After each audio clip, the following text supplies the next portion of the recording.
Hey guys, my name is Tammy Beal, and I was asked to share my testimony. I was raised in a Christian home. I have godly parents that are amazing. I have an older sister and an older brother. You may recognize the name actually. Pastor Gary Beal is my older brother, but we were raised in a very traditional Christian home.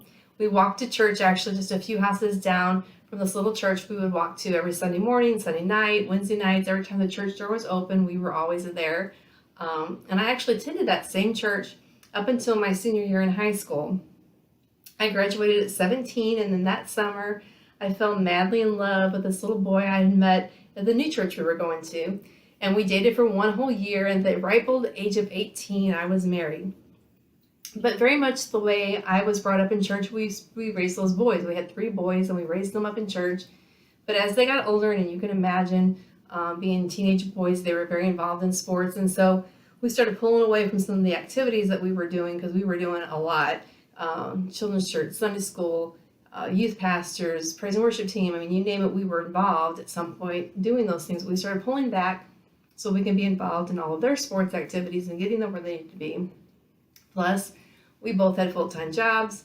We also were flipping houses, and so we were landlords, and he also had a side job he was doing, my spouse, and so I was helping him with paperwork. So we were busy, and I remember vividly feeling overwhelmed at that point in my life. I would come home a lot of times from work, and I would feel unappreciated by my family and sometimes unloved by my husband, and I just remember very heaviness at that point in my life, but I did not share any of that with anybody from my church or my pastor or godly counsel. We didn't talk about that kind of stuff at the church I was going to. It was kind of not talked about. You just went to church with a smile on your face. But I do remember at that time when I worked, going into the office, and when things would get rough, I would vent to some of the coworkers who didn't know Jesus, who didn't go to church, who weren't godly people, and I would be sharing my day, and they would say things like, "I don't know why you put up with that," or "I wouldn't deal with that." And so after a while, I started taking that to heart, and I started listening to that, and my heart started getting colder, and I started changing, and my thought process started changing, and I was like, I don't know why I'm putting up with that either. And after 23 years of marriage, I walked away and I filed for divorce, and my life changed. I became a totally different person. I became more cold and bitter, and I remember telling people who would challenge me on some things, I'm like, I'm not hurting anybody. I'm doing things I know that you don't think I should be doing, but I'm not doing anything that's wrong. I started challenging things. I was saying things like, I still believe in God. I just don't necessarily know that I believe everything that I was brought up to believe. And so I was going places that I had never gone before. I was doing things I had never done before. And I was just telling myself over and over and over, you're not hurting anybody. I woke up one morning, 8 very short months after my divorce, in a hospital room. You see, sin is fun for a season, and I was having a blast. But sin will take you down a road that you never planned on going, and sin will keep you there longer than you ever planned on staying, and sin comes with a price. And that morning I woke up in a hospital room. There was a doctor there, my parents were there, some family was there, and I was being told that I had been in a very serious car accident. I had a broken, fractured femur, compound fracture, I had a broken hand, and I was being told by the doctor that they were going to try to save my leg. If they couldn't save my leg, they would have to take it. If they could save it, I still may never be able to walk again or walk normally again. And I realized and recognized that my life had changed so drastically, that sin had taken me down a road that I never dreamed I would be down. I remember waking up from that surgery, and thankfully my leg was saved. I spent a month, however, in a hospital rehab floor learning just some basic skills so that I could come home in a wheelchair. I remember one night in that hospital room calling out for God to help me and to save me, and he did. He gracefully did. But my life now had changed, so drastically changed.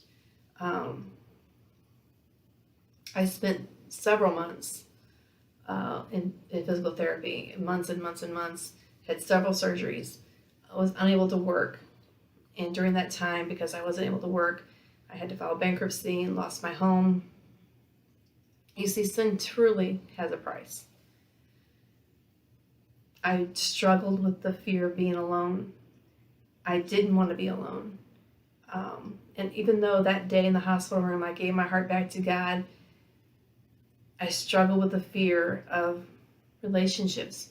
I didn't want to ever be alone again. And so even though I gave God my heart, I kept putting relationships before God. So I would date someone, and out of fear of them leaving me, I would put them before God.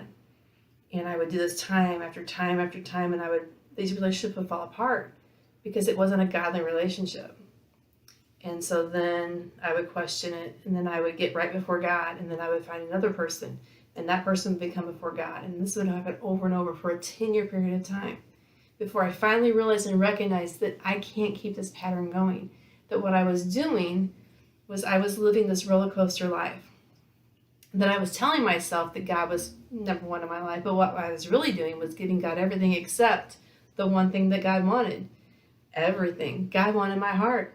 The one thing that I wasn't giving him. I was giving God everything except the one thing he desired for me.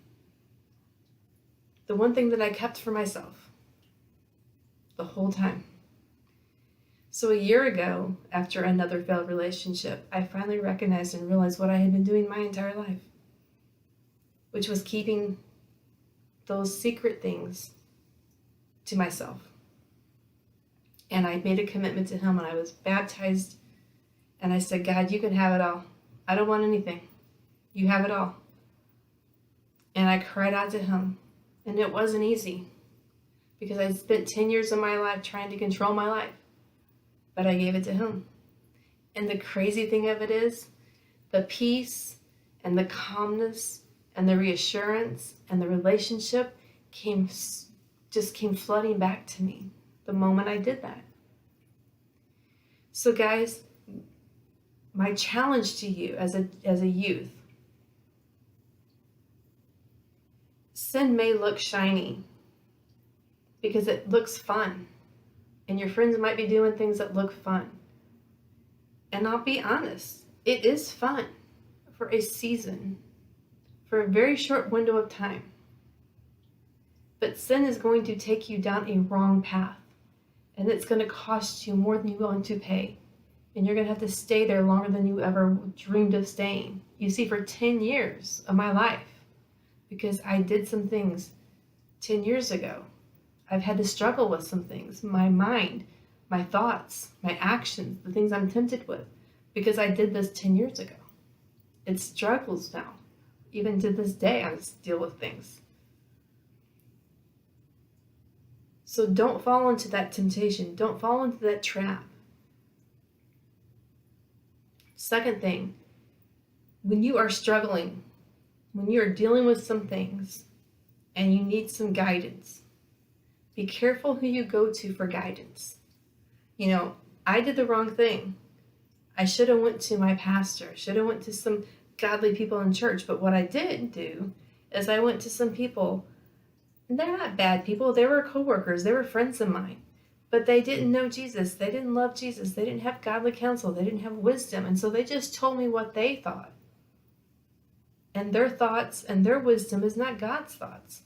And it took me down a wrong road. It got my mind thinking about me. It gave me selfish thoughts, selfish actions. And those selfish actions led me down a wrong path. Led me down to a divorce. Led me down a wrong whole direction in my life. Changed my whole life. Because I took counsel from the wrong people. And then lastly, say you've already messed up. And you've done some things you wish you wouldn't have done. And you feel that weight, because I know what that weight feels like. And it's a heaviness. Because you've done some things you wish you could go back and change, but you can't. And you've asked God to forgive you, and you just keep doing the mistakes over and over and over. And I did that for 10 years. I did that. And you go, God, I just can't. Search your soul, search your heart. That thing that you keep changing and you keep doing over and over and over, you gotta remove it from your heart. You gotta put God number one. No matter what, God has to be number one, because if you don't put God number one in your heart, you're gonna keep repeating that cycle over and over and over. God loves you. He'll forgive you. His grace and His mercy covers you. But if you want to stop it, if you want to break that chain, you have to put God number one, no matter what it is. No matter what it is, you have to remove it, and you have to put God number one in your life. And when you do that, the peace will come. The breakthrough will come. So that's my testimony for you guys. I hope it helps. May God bless you. May God keep you. You guys are champions in His eyes. Don't allow anything to come between you and your faith in Him.